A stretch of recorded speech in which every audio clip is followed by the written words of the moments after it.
Alright, we're gonna have to get down to the surface of Microtech.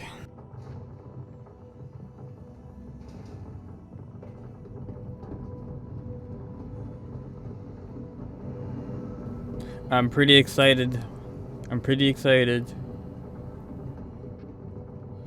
Redeemer is a ship I want very, very badly.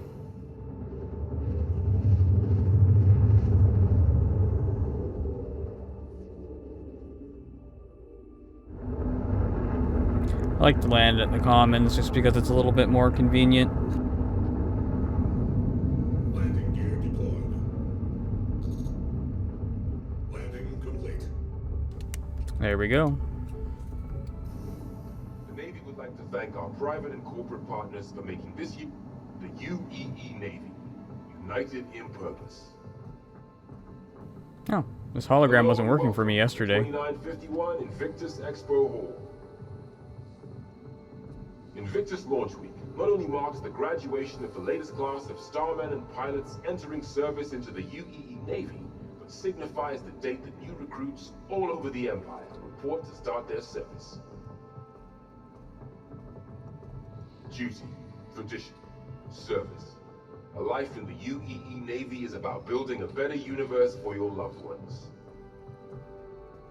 While at Invictus, take a moment to honor all naval starmen, past, present, and future, for faithfully defending the Empire. Remember, Invictus is an opportunity to celebrate those who are about to embark on their journey in the UEE Navy. Be sure to congratulate any new recruits you see.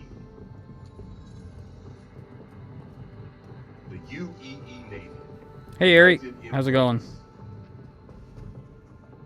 Hello and welcome. All right, let's really dig into this.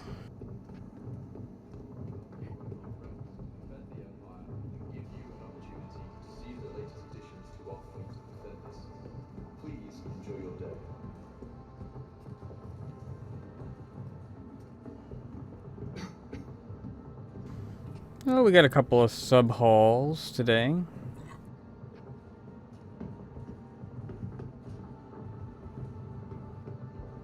Aegis has a lot of military ships, so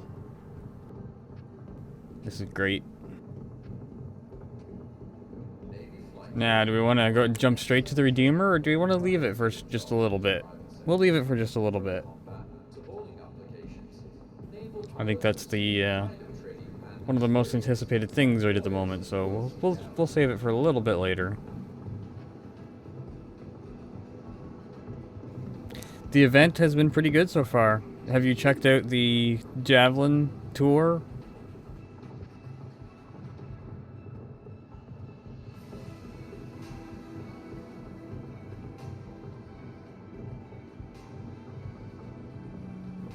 This is the Retaliator, of course.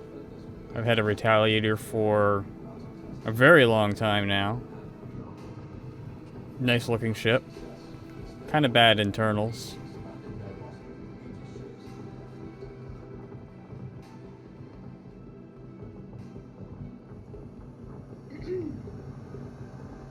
But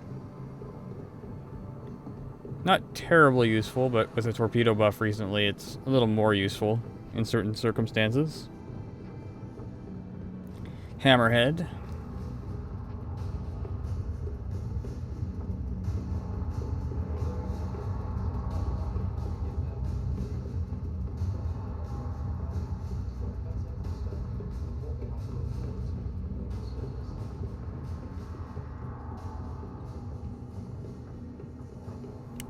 Pretty crazy gunship with a lot of turrets.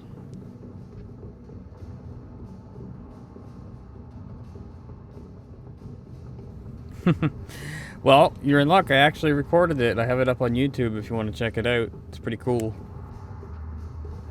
The NPCs in particular are pretty nice.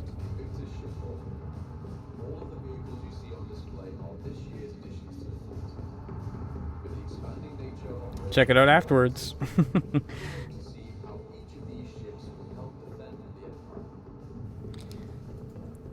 Shameless self-promotion.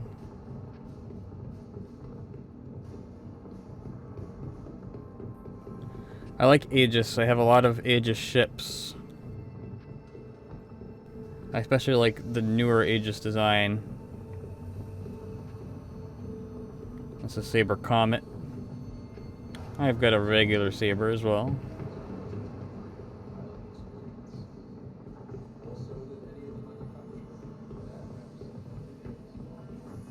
The Comet's a special paint scheme and a special weapon loadout. Yep, actually the majority of the people that appear on this channel are Canadian, actually.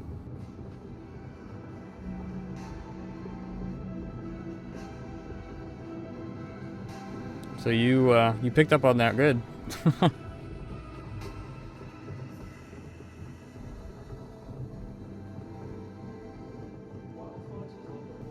Sergeant Tactical is a investigative whatchamacallit. Alright, we shall go into the sub-halls.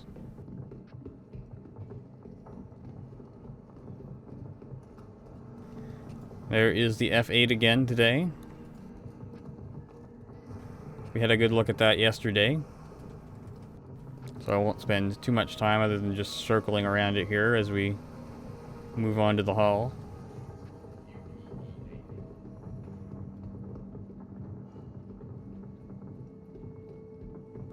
We had a brief look at the naval uniforms yesterday as well.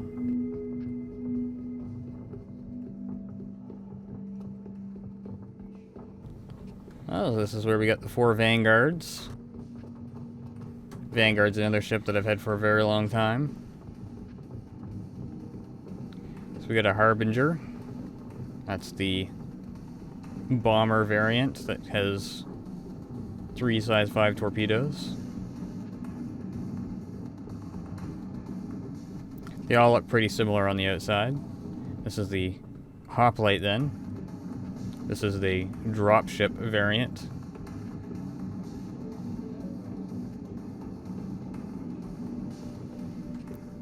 The Harbinger is the one that looks the most different on the inside compared to the other ones.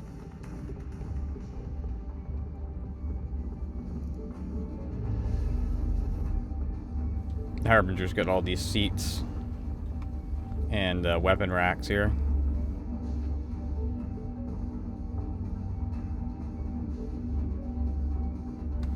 So it's kind of a tiny makeshift dropship. They originally created this variant of the Vanguard because they didn't have the Redeemer done.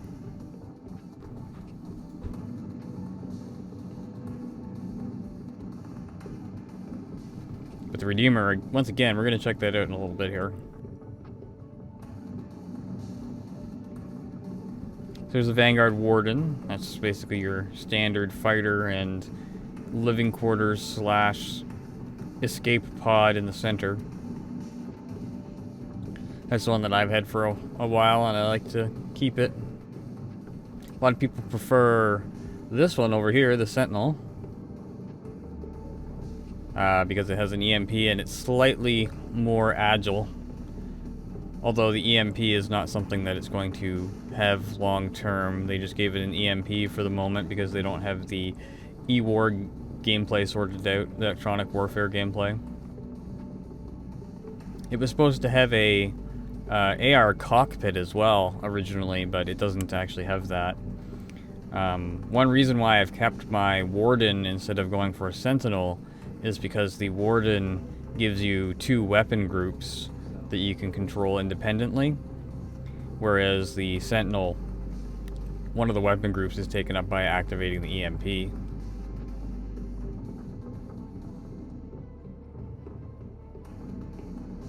How do I control all the additional inputs, the extra inputs? Yeah, they're all connected through some Arduinos. The Arduinos are also let different things actually happen, such as control panels and landing gear indicators.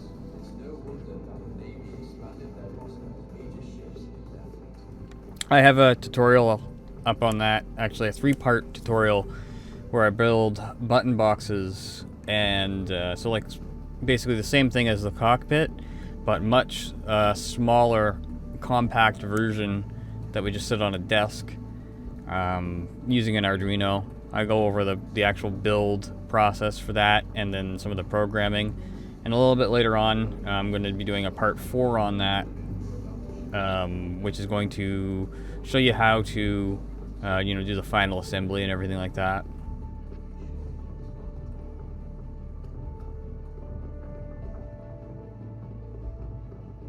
But Arduinos are cheap, and you can program them, and there's already a library out there for converting them into USB input devices. So it's very easy to use them to do what you want.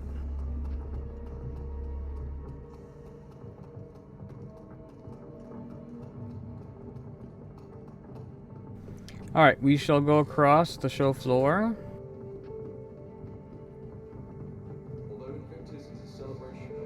We'll go to the other sub hall, then we'll come back and we'll check out the Redeemer, I think.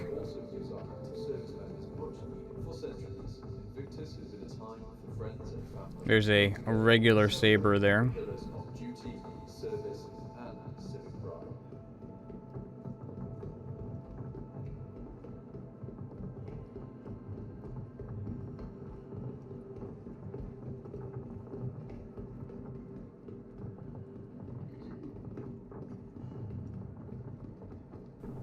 Yeah, the Warden is, Warden does have some advantages. It's the fastest in a straight line, too, of all the Vanguards. Which means you can control engagements with other ships a little bit better. And you can chase other guys down a little bit easier, too, because of that.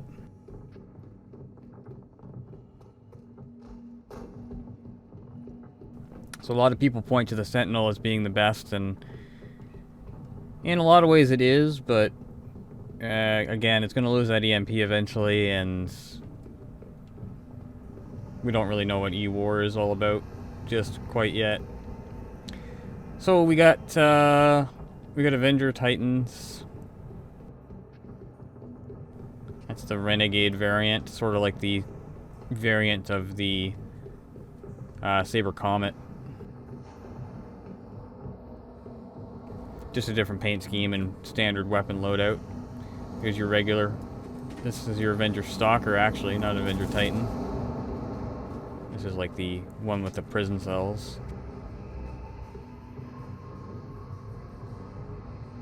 So you can cryogenically freeze people for bounty hunting purposes.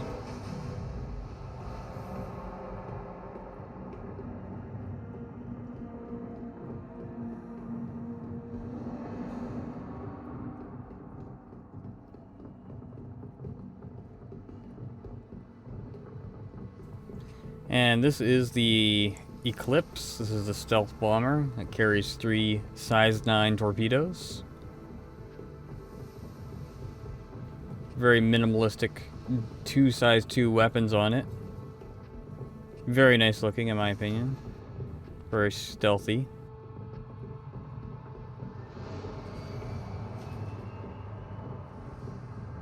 But again, as a bomber with size 9 torpedoes, it's kind of limited in scope in terms of its use. Highly specialized.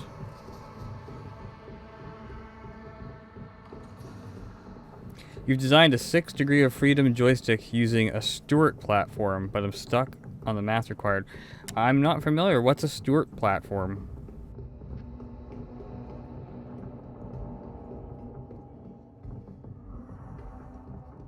This is the Warlock. So this is the EMP variant of the Avenger.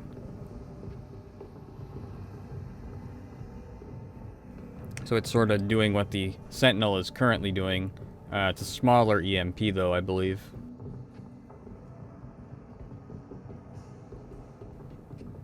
This is kind of one thing that I wish the Vanguard had on the front of it. This sort of like cowling section for the weapon mount. Makes it look a little bit beefier. Vanguard could stand to have something like that on the front of it, just to so the weapon doesn't look so flimsy.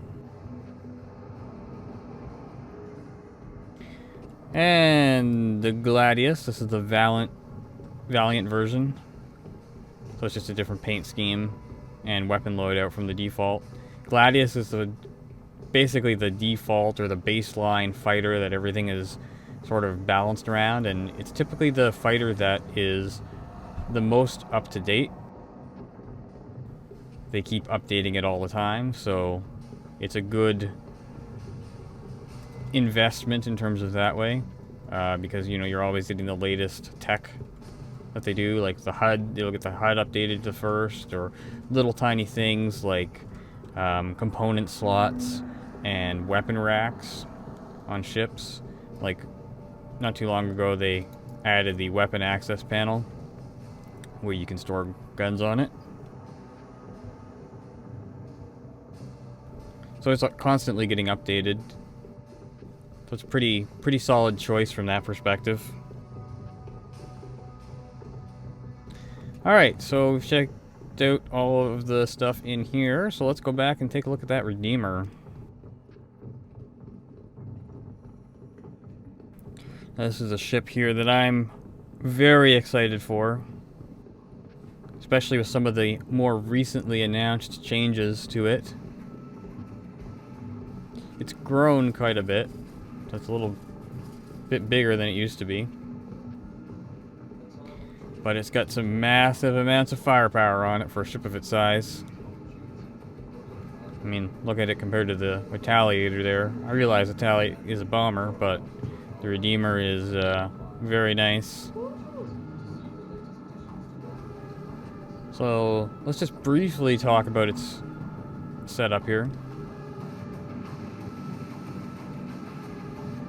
So we've got a dual size 3 turret on the front. Now this one's a remote turret, and when it's not being operated by a remote gunner, it's going to be operated by the pilot. That was a change they confirmed recently. So we have a ventral dual size 5 turret. So those are size 5, I think those are, yeah, those are deadbolts on there right now. I'm hoping they put something other than deadbolts on it as a default weapon, because they are not very good. But anyway, I've done a whole hour-long video on the deadbolt versus some similar weapons.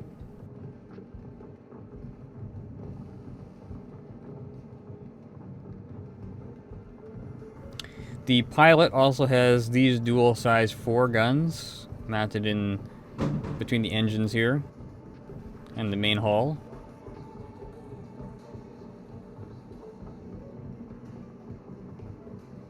So the pilot could have 4 size 3s on gimbals, essentially, if they wanted, or 2 gimbaled size 3s and 2 size 4s. So that's a fair bit of firepower for the pilot.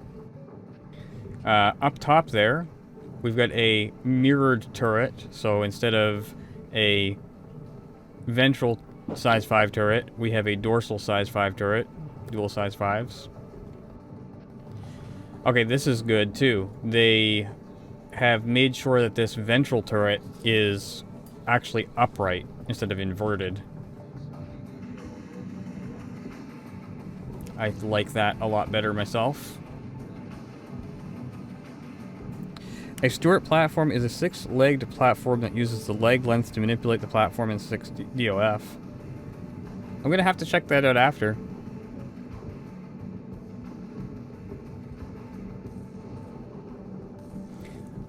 So on the aft section here, we also have a turret that's remote and dual size 3s.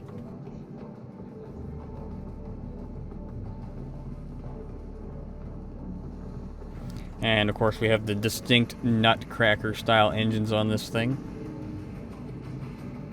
Now unfortunately, we aren't able to open the ramp on the Redeemer because it is unfinished. So they just have the outside on display. It is possible to clip into the Redeemer with the camera and look inside some of the inside rooms.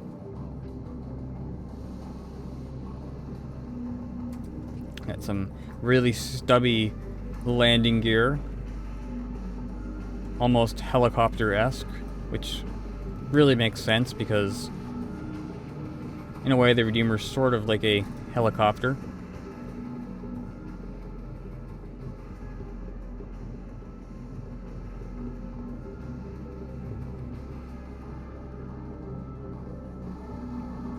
What do you guys think? Do you think we should fool around with camera manipulation and try to get a peek at the inside of the Redeemer?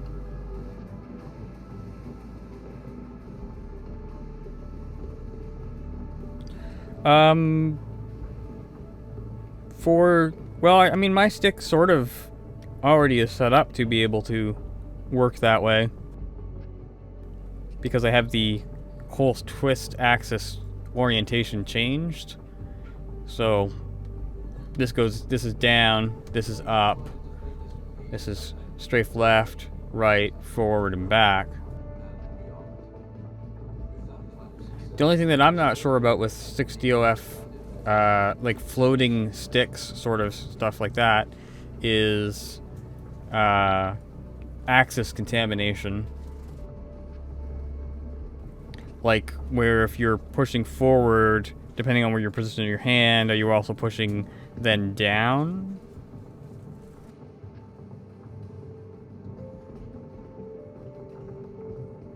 I think it can be very cool because if you look at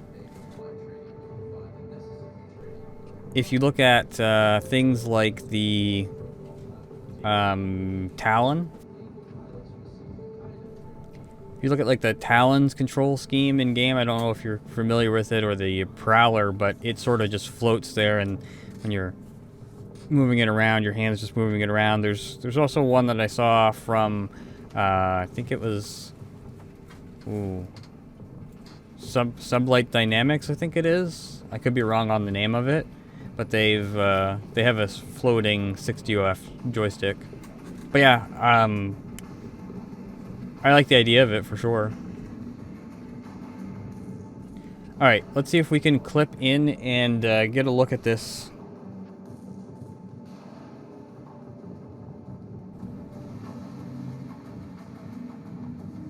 Oh, it looks like they might have actually taken the interior out.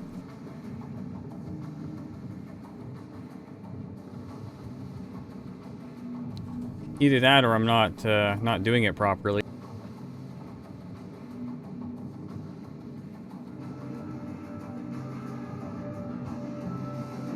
That ramp is very Vanguard-esque now, though.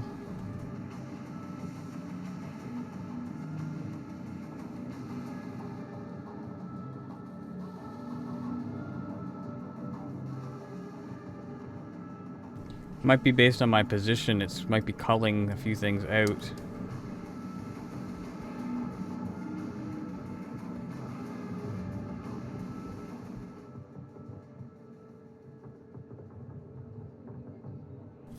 Yeah, that axis contamination is something that I'd be a little leery of.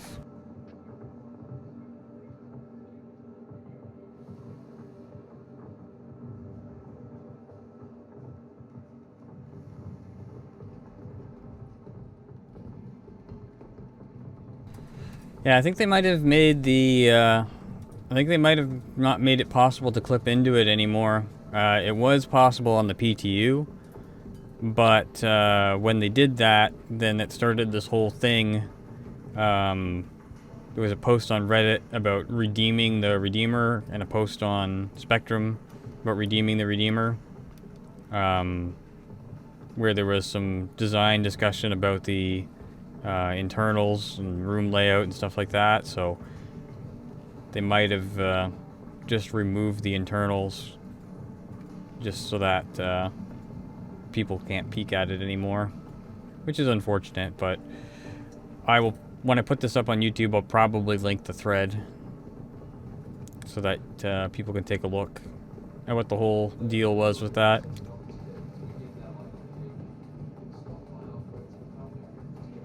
Rails and linear movement for that could really work.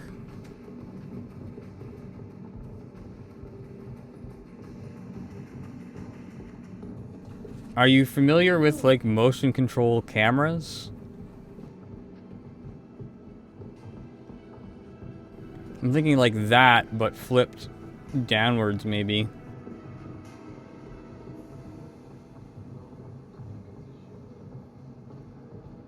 Like, rotated 90 degrees.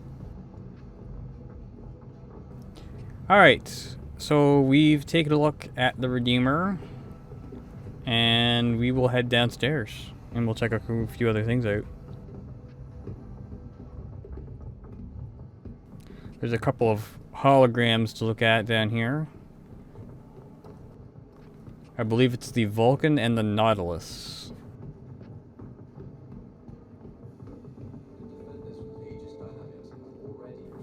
Yeah, no, I'm talking about cameras that are used in the movie industry. Where, I think, what's it called? There was one remote control one called the Cruciflex.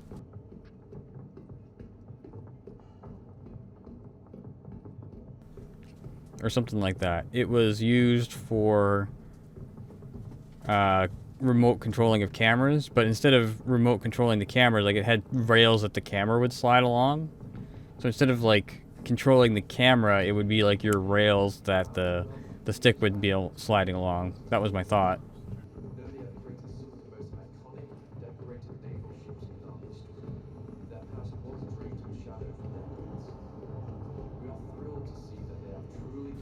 More of me visualizing what it would look like in my head, I guess. Alright, so this is the Vulcan. So this is the multi-purpose repair, rearm, and refuel vessel from Aegis. Don't know how Aegis-like it actually looks compared to a few of their other things, but you would definitely want one of these. Helping out a small group.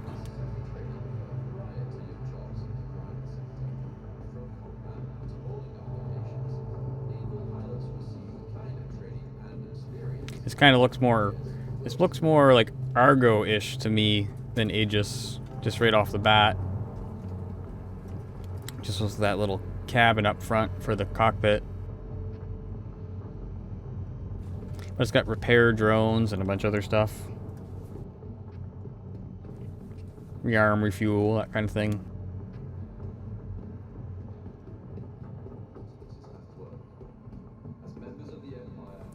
And this is the Nautilus. This is the mine layer. Got that classic Star Destroyer wedge shape. It's got two size 7 cannons underneath on a turret. And it's got turret on port and starboard. Size 3 on each of those. Dual size 3s.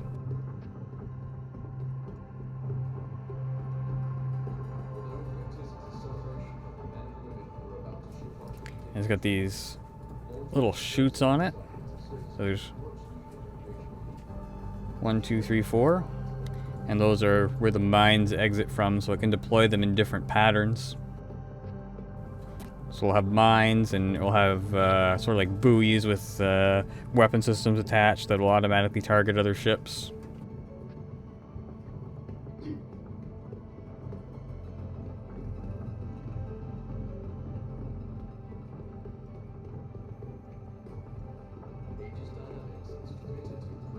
I really like wedge-shaped larger ships.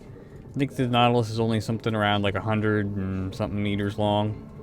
So it's not that large compared to some ships, but the classic wedge Star Destroyer design is something that I really, really like. So I just, by default, like that ship. Alright, so only 2 holograms today.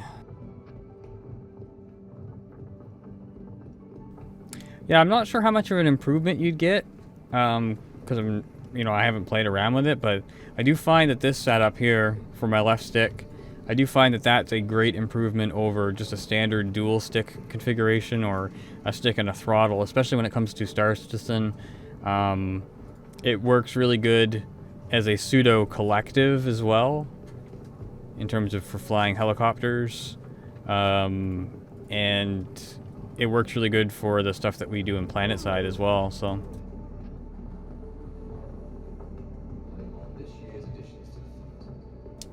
Let's see if we can get a good screenshot of the Redeemer here.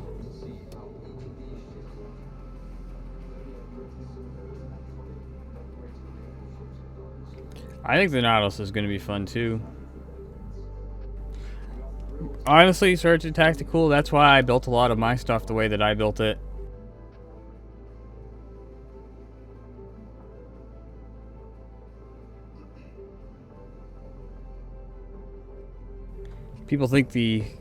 People often overestimate the cost of the setup. I mean, yes, the joysticks and stuff, yes. You know, and some of the other computer gear, but I mean, if I was playing other games, I'd have that same gear anyway, in terms of, you know, computer hardware. But building a whole pit is not actually that expensive when you do it all yourself. The labor cost would be absolutely insane if somebody else was building it for you, but if you have the time, then it's,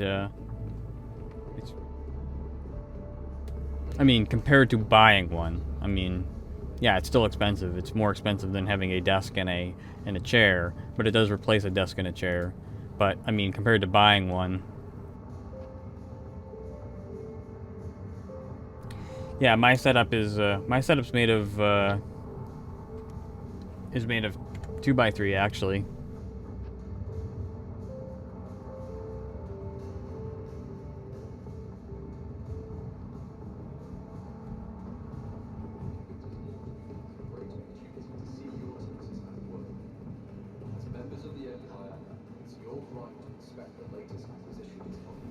I can't wait to get in that Redeemer, because with this setup, we're going to have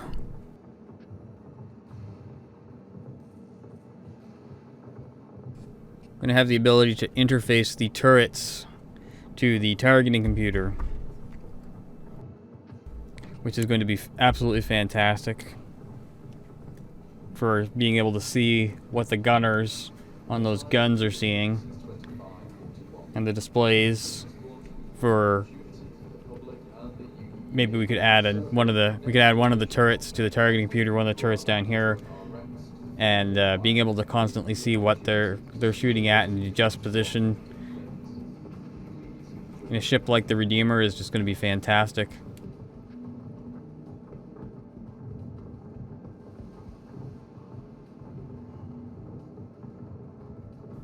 Oh yeah, the other thing I didn't mention about the Redeemer is it's going to have large size components now. So it's got like a large shield generator, it's got a large power plant, large cooler. So that's quite the upgrade in terms of shield regen on this thing now. Quite dangerous.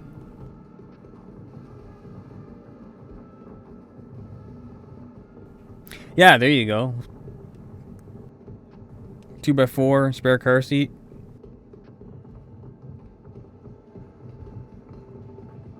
I mean, even when you look at what like a car seat costs, you know, to buy, compared to some of the quote-unquote chairs that you can buy, a lot of it's the same price, and the car seat will end up lasting way longer than some of that crap you get in some of those chairs.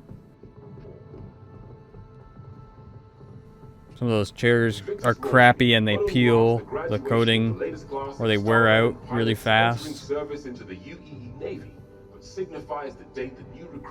And I mean, you can get like junked car seats basically for not much at all.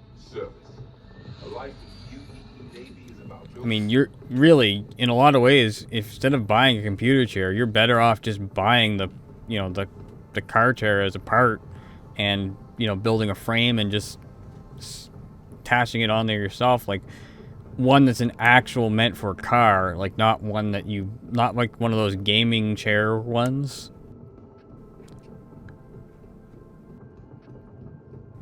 Depending on what they are, because there's a lot of stuff out there that just, it looks cool, but it breaks really easily. training. Launch Week also gives our active service members much.